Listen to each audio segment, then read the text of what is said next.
1867년 4월 21일 서울 조동, 지금의 명동, 이조판서 이유승과 이조판서를 지낸 정순조의 딸 동래정씨 사이에서 넷째 아들이 태어납니다. 이 아이가 바로 우당 이회영입니다. 출신에서 알 수 있듯이 회영은 부잣집에서 태어났는데 위로는 형 건영, 서경, 철영이 있었으며 아래로는 시영과 호영, 그리고 여동생이 있었습니다. 회영의 집안은 신라, 고려, 조선 3조에 걸쳐 대대로 문벌이 높은 집안을 뜻하는 삼한갑족입니다. 우리에게도 익숙한 오성과 한음의 오성인 백사 이항복이 10대조 할아버지로 이후 8대에 걸쳐 9명의 영의정과 1명의 좌의정을 배출한 그야말로 조선 최고의 명문가였다고 합니다. 한마디로 회영은 금수저 중에 금수저로 태어난 셈입니다. 뿐만 아니라 서울 명동 일대의 땅은 거의 이회영 집안의 땅이라는 말이 있을 정도로 엄청난 갑부였다고 합니다. 때문에 이회영과 형제들은 풍족한 어린 시절을 보낼 수 있었습니다. 특히 육형제의 우애가 남달라서 이웃의 부러움을 살 정도였다고 합니다. 집안의 전통에 따라 한학을 배우며 명문가의 자제로 예의 바르게 성장한 회영. 그런데 어려서부터 학문은 물론 시문, 음악, 회화 등 여러 분야에서 두각을 나타낸 그였지만 다른 형제들과 달리 한 번도 과거나 벼슬에 뜻을 두지 않았다고 합니다. 회영이 10대 후반이던 1885년 한양은 외국인 선교사들을 통해 서양 문물이 빠르게 들어오고 있었습니다. 회영 역시 어릴 때부터 같은 동네에 살던 단짝 이상설과 함께 영어와 법학, 신학문 등을 공부하며 일찍 서양 문물에 눈을 뜨게 됩니다. 참고로 이상설은 이회영과 평생 친구인데 25세에 과거에 합격해 성균관 교수로도 활동했으며 훗날 헤이그 특사로 파견된 세 사람 중 하나이기도 합니다. 그렇게 남들보다 빨리 신학문에 눈을 뜨게 된 회영은 자유와 평등에 대해서도 깊이 생각하게 됐고 조선의 신분제도가 옳지 않음을 느끼게 됩니다. 그래서 자신의 집이나 동네에 있는 노비 중 나이가 많은 노비들에게는 깍듯이 존댓말을 쓰기 시작했으며 훗날 아버지가 돌아가신 후에는 조건 없이 집안의 노비들을 자유롭게 풀어주기도 했다고 합니다. 뿐만 아니라 당시로서는 판서집 딸이 재혼을 한다는 것은 상상도 할 수 없는 일이었지만 회영은 이 역시 낡은 관습이라며 젊은 나이에 청산 과부가 된 여동생을 몰래 데리고 온 뒤 거짓으로 여동생의 장례를 치르고 새 혼처를 찾아 재혼을 시켜주기도 했습니다. 참고로 회영은 18세가 되던 해 달성 서씨와 결혼을 해 이남 1녀를 낳고 첫 아내가 세상을 떠나게 되는데 이후 처녀장가를 들 수 있었음에도 자신과 같은 처지인 젊은 과부 이은숙을 정식 부인으로 맞았다고 합니다. 심지어 이은숙과는 교회에서 결혼식을 올렸는데 지체 높은 양반집 자제가 교회에서 결혼을 한다는 것 자체로 세간의 화제가 되었다고 합니다. 회영은 오래전부터 기울어져가는 나라의 운명에 걱정이 많았습니다. 그래서 1896년 일제 조선 침탈이 본격화되던 시기에 경기도 개성 인근 풍덕지방에 대규모 인삼밭을 사서 인삼을 재배하기 시작했습니다. 항일운동이나 신교육 등 큰 일을 도모하려면 많은 자금이 필요하다고 생각했기 때문입니다. 그런데 수확기를 앞둔 1902년 가을 6년 동안 정성껏 키운 인삼을 통째로 도둑맞고 말았습니다. 범인은 개성경찰서 일본인 고문. 회영은 경찰서로 달려가 강하게 항의했지만 일본인 고문은 그런 일 없다며 꼬리발을 내밀었다고 합니다. 결국 회영은 일본법을 공부한 변호사를 선임해 재판에서 승소를 받아냈습니다. 물론 보상으로 받은 돈은 턱없이 적었지만 이 일은 고종의 귀에까지 들어가게 되었습니다. 이를 통쾌히 여긴 고종은 회영에게 벼슬을 내리려고 했으나 회영은 벼슬에는 뜻이 없다며 정중히 거절했습니다. 1905년 일본은 대한제국을 압박하여 대한제국의 외교권을 빼앗고 통감부를 설치하는 일사늑약을 강제로 맺게 됩니다. 사실상 일본의 식민지가 된 것입니다. 회영의 아버지 이유승은 일사늑약이 체결된 후 조약 반대 상소문을 올렸습니다. 그런가 하면 이회영은 일사오적을 처단하기 위해 사비를 들여 암살단을 꾸렸습니다. 하지만 삼엄한 경비로 암살 계획은 실패로 돌아가고 회영은 시리에 빠지게 됩니다. 그러던 중 회영은 대한매일신보의 주필 양기탁으로부터 네덜란드 헤이그에서 만국 평화회의가 열린다는 소식을 들었습니다. 일찍이 신학문에 눈을 떠 국제법을 공부했던 그는 강제로 맺어진 조약은 무효임을 알고 있었기 때문에 일사늑약의 부당성과 일제의 만행을 전 세계에 고발할 수 있는 좋은 기회라고 판단하고 그 유명한 헤이그 특사 파견을 추진하게 됩니다. 특사 파견을 위해서는 고종을 만나야 하는 상황. 하지만 당시 고종은 일제로부터 삼엄한 감시를 받고 있어 만날 수가 없는 상황이었습니다. 이런 상황에서 조선의 최고 명문가였던 회영은 자신의 인맥을 총동원하여 어렵게 고종과의 접견에 성공하게 됐고 은밀히 특사 파견을 허락받을 수 있었습니다. 그렇게 고종은 이상설과 이준, 이휘종을 특사로 임명하고 혹시나 일본에게 발각될 것을 우려해 위임자에게 모든 권리를 양도한다는 뜻에서 국세가 찍힌 백지 위임장을 내주게 됩니다. 하지만 일제의 끈질긴 방해와 열강의 무관심으로 헤이그 특사 파견은 결국 실패로 돌아가고 말았습니다. 게다가 일본은 이를 빌미로 고종을 강제 퇴위시키는 것은 물론 순종을 압박해 한일 병약 조약을 강제로 체결해 대한제국의 군대마저 해산시켜버리고 맙니다.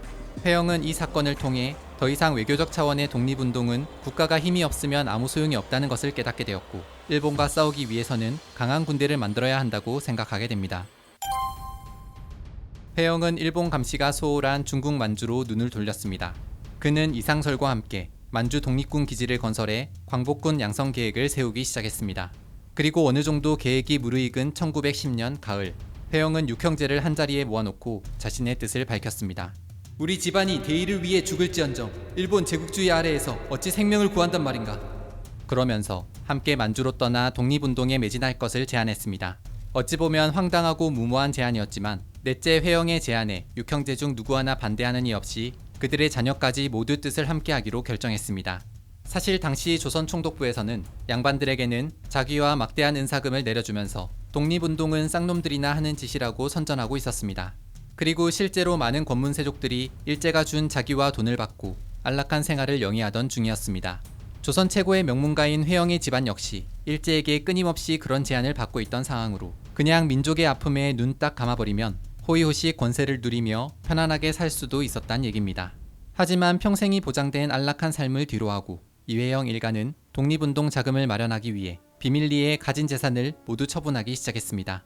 특히 구촌 종숙, 영의정 이유원이 자식이 없어 그 집에 양자로 들어간 둘째형 이석영은 엄청난 재산을 물려받아 형제들 중에서도 제일 가는 부자였는데, 이석영 역시 뒤도 돌아보지 않고 자신의 재산을 전부 처분했다고 합니다.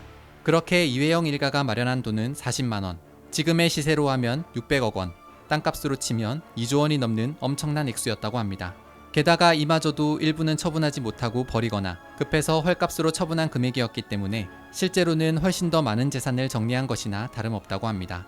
그렇게 1910년 12월 30일 어린아이를 포함한 이회영 일가의 모든 가족 40여 명과 노비 문서를 불태웠지만 함께 하겠다고 따라 나선 노비들까지 총 60여 명의 대식구가 조국의 독립을 위해 국경을 넘게 됩니다. 두만강을 건너던 회영은 뱃사공에게 원래 백삭스의 2배를 주며 일본 경찰이나 헌병에 쫓기는 독립투사가 돈이 없거든 나를 생각하고 그 사람들을 바로 건너게 해주시오 라고 부탁했다고 합니다. 중국으로 넘어온 이회영은 본격적으로 자신의 뜻을 펼치기 시작했습니다. 1911년 6월 가지고 온 재산으로 독립군 양성을 위해 만주 삼원부의 양조장 건물을 빌려 처음엔 신흥강습소라는 이름이었던 신흥무관학교를 세우게 됩니다. 신민회의 신과 다시 일어서자는 흥을 붙여 지어진 이름 신흥무관학교. 그렇게 만주에 신흥무관학교가 세워진 후 평안도와 충청도 등 전국 각지에서 뛰어난 인재들이 몰려들었고, 이후 신흥무관학교 졸업생들은 뛰어난 독립군이 되어 여러 전투에서 승리를 거두게 됩니다. 참고로 한국 독립운동 역사의 위대한 업적 중 하나인 봉오동 전투와 청산리 대첩에 참가한 독립군들 역시 바로 신흥무관학교 출신이었습니다. 하지만 신흥무관학교 역시 일제의 탄압으로 인해 1920년 8월 결국 문을 닫게 되는데, 그때까지 10년 동안 약 3,500명의 독립군을 배출했다고 합니다. 그렇게 신흥무관학교를 운영하며 건물과 땅, 교육비와 생활비까지 전부 이회영 집안의 재산으로 끌고 갔기 때문에 처음 중국으로 들고 간 어마어마한 재산은 바닥을 드러내고 말았습니다. 한편 1918년 52세의 회영은 고종의 망명 계획을 세우고 베이징에 거처까지 마련하게 됩니다. 하지만 망명을 불과 며칠 앞둔 1919년 1월 21일 고종의 갑작스러운 서고로 망명 계획은 실패로 돌아갔습니다. 물론 여기에는 망명 작전을 눈치챈 일본인이 고종을 독살한 것 아니냐는 강한 의심이 드는 대목이기도 합니다. 그렇게 고종 망명 계획 실패 이후 회영은 다시 베이징으로 돌아와 독립운동의 새로운 방향을 찾기 위해 고군분투했습니다. 하지만 독립자금으로 가지고 온 수백억의 돈은 이제 완전히 바닥나고 가족들은 극심한 생활고를 겪게 됩니다. 중국의 빈민가를 전전하며 추운 겨울에도 차디찬 방에서 생활해야 했고, 자신의 옷은 물론 학교에 다니던 아이들 옷까지 팔아 겨우 연명할 정도로 어려운 상황에 놓이게 된 것입니다. 훗날 이회영의 아들 이규창은 일주일에 3끼를 먹으면 잘 먹을 정도였지만 궁핍이 아버지의 독립의지를 꺾지는 못했다 고 회고하기도 했습니다. 이 무렵 이회영의 아내 이윤숙은 국내로 조용히 귀국해 고무공장에서 여공생활도 하고 기생들의 옷수선도 하며 어렵게 돈을 모아 독립운동 자금에 보탰다고 합니다. 이회영의 아내 이윤숙 역시 알고 보면 한산 이씨 사대부의 딸로 태어났고 남편은 조선 최고의 양반이며 갑부였지만 조국의 독립운동에 전 재산과 모든 것을 바쳤기에 자신 역시 온갖 고생을 하면서도 평생 군소리 한 번 없이 그 뜻을 함께한 또 한 명의 독립운동가로 당당히 이름을 올리게 됩니다. 춥고 배고픈 나날들이 이어졌지만 회영의 독립에 대한 열망은 오히려 더 뜨거워져 갔습니다. 블라디보스토크와 베이징, 상하이에서 의열단을 후원하고 1923년엔 다물단을 만들어 의열단과 연합해 일제의 고급 밀정 김다라를 처단했습니다. 또한 흑색 공포단이라는 행동대를 만들어 일제를 공포의 도가니로 몰아넣는 등 꿋꿋하게 독립운동을 이어갔습니다. 그러던 중 1931년 일본은 만주를 침략해 만주국이라는 괴뢰국을 세우게 됩니다. 그렇게 일본이 만주를 차지하며 만주에서의 독립운동도 점점 더 어려워지기 시작한 상황에서 회영은 큰 결심을 하나 내리게 됩니다. 바로 자신이 직접 만주로 가서 일본의 군사시설과 일본군 사령관을 암살해 일제를 만주에서 밀어버리겠다는 계획이었습니다. 하지만 당시 회영의 나이는 60을 훌쩍 넘은 상황. 회영의 아들과 동지들은 그를 말렸지만 그는 단호히 말했습니다. 내가 일생을 통하여 많은 젊은이들을 사지로 보내어 희생시켰다. 앞길이 구말리 같은 그들을 생각하면 내 가슴이 미어질 것만 같다. 이제 내 차례가 온 것이다. 그렇게 1932년 11월 큰 뜻을 품고 여객선을 타고 다롄항을 떠난 이회영. 그런데 출발한 지 얼마 안 돼 갑자기 어디선가 일본 경비선 두 척이 나타났습니다. 급히 여객선을 세워 배 안을 뒤지기 시작하더니 배 가장 밑바닥 4등 선실로 들어가 수많은 중국인 사이 숨어있던 회영을 콕 집어 체포했습니다. 일본 경찰은 회영이 이 배를 타고 있다는 걸 미리 알았던 것입니다. 그렇게 다롄 경찰서로 압송된 이후 회영은 제대로 된 재판 한 번 받지 못하고 온몸이 피투성이가 되는 모진 고문을 받다 체포된 지 불과 5일 만에 안중근 의사가 순국했던 그 여순 감옥에서 1932년 11월 17일 66세의 일기로 끝내 눈을 감고 맙니다. 한일합병의 부당함을 잘 아는 회영의 재판이 이뤄지면 국제사회의 비난과 압박이 이어질 것을 우려해 일본 정부에서 이회영을 재판에 회부하지 말고 죽이라는 비밀 특명이 있었기 때문이라고 합니다. 이회영이 그렇게 세상을 떠난 후 회영의 아들 이규창은 아버지를 죽게 한 밀정들을 추적한 끝에 놀라운 사실을 밝혀내게 됩니다. 밀정 중 한 사람이 바로 회영의 둘째 형 이석영의 차남, 자신의 사촌인 이규서란 사실이었습니다. 이규창은 결코 용서하지 않았고 아버지를 죽게 만든 밀정들을 처단하게 됩니다. 조국의 독립을 위해 자신들의 모든 것을 내준 나머지 형제들의 삶도 혹독하기는 마찬가지였습니다. 첫째 이건영은 만주에서 독립운동 중 병으로 사망했고 형제 중 제일 가는 부자였던 둘째 이석영은 홀로 상하이의 빈민가를 전전하다 아사했으며 셋째 이철영은 만주에서 독립운동을 하던 중 병사했습니다. 그리고 여섯째 이호영 역시 만주에서 의병으로 활약하던 중 일본군의 습격으로 시신조차 찾지 못했다고 합니다. 육형제의 자녀들 또한 거의 대부분 독립운동에 적극적으로 뛰어들었지만 그 대가로 고되고 혹독한 삶을 살아야 했으며 지금도 후손들 중 대부분은 기초생활수급자로 어렵게 살아가고 있다고 합니다. 그렇게 육형제 중 5이 세상을 떠나고 다섯째 이시영만이 살아남아 조국의 독립을 볼 수 있었습니다. 광복 후 김구의 오른쪽 편에서 눈물을 훔치고 있는 이 초로의 노인이 바로 육형제 중 5째 이시영 선생입니다. 이후 이시영은 대한민국 초대 부통령으로 있다 이승만의 독재에 실망해 사임을 했다고 합니다. 조선 최고의 부자로 태어나 수백억의 재산을 독립운동에 바쳤지만 조국의 독립도 보지 못하고 쓸쓸히 세상을 떠난 이회영과 형제들.